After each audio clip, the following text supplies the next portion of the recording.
Thank you, Presiding Officer. If I can make some general comments before addressing some of the key issues within this motion.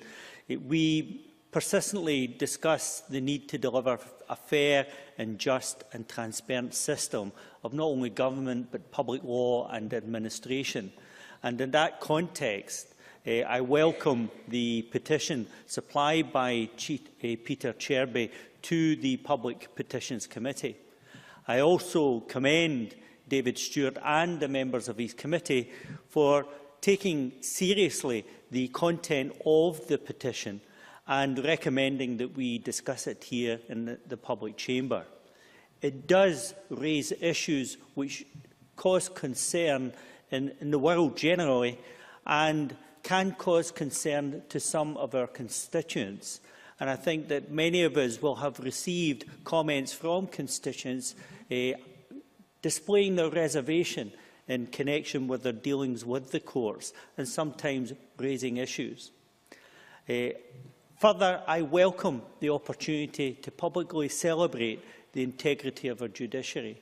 My involvement with Judiciary over the years has been one that has impressed me with the nature of the work that they do and the solemnity with which they approach their very difficult tasks. That having been said, Moy Ali, as was referred to earlier, the Judicial Complaints Reviewer, had fairly strident comments to make in connection with her work, and she indicated that she felt that she had no power to make things different and better.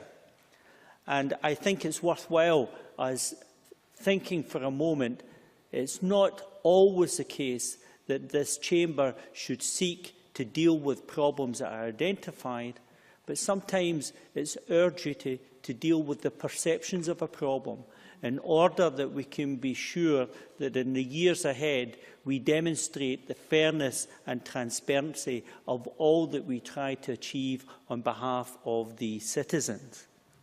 Lord Gill indicates that from his viewpoint he saw no point in introducing such a register, and that he relied on judges being able to recuse himself or herself in circumstances where they identified some form of perceived bias or the reality of a bias being demonstrated, that a judge would in those circumstances recuse themselves.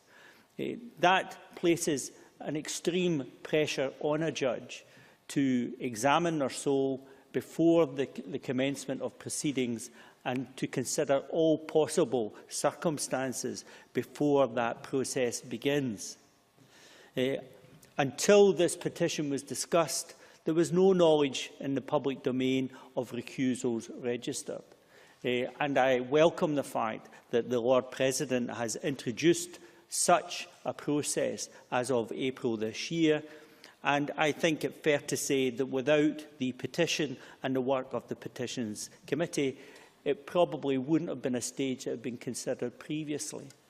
And thereby, I'm happy to. Stuart Stevenson. Thank you very much.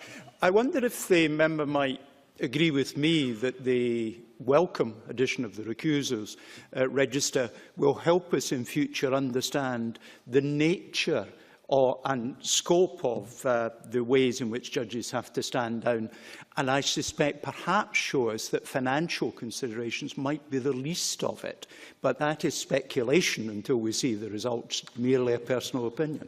Graeme Pearson. I'm sure that Mr Stevenson's right in his viewpoint as he's expressed there, that I doubt that financial considerations will figure. Because all too often, certainly in the media and in contents of postbags, it's perceptions of belonging to groups and various associations. And I wouldn't seek to indicate which groups and which associations, because it merely creates heat instead of light. But nevertheless, it's that perception that those on the bench are in some way influenced by their various connections, that creates the concern amongst the general public and some elements of the press. My own approach to these things, and it always has been, is that sometimes, even although you lose an element of your own privacy, it's better to be upfront in these matters and record these things within a register. I understand the threat that may attach to that in terms of the pressures that judges could face in the future, and I wonder if there's a way, once we give some thought to it, that we could create a register which would not be used by those who would be vexatious to attack or to pursue our judiciary, but at the same time give us confidence that our courts for the future operate to the best outcome. At that point, I'll close my presentation, but I look forward to hearing what other members have to say on the subject. Thank you, Presiding Officer. Many thanks. I now call on Jackson Carlaw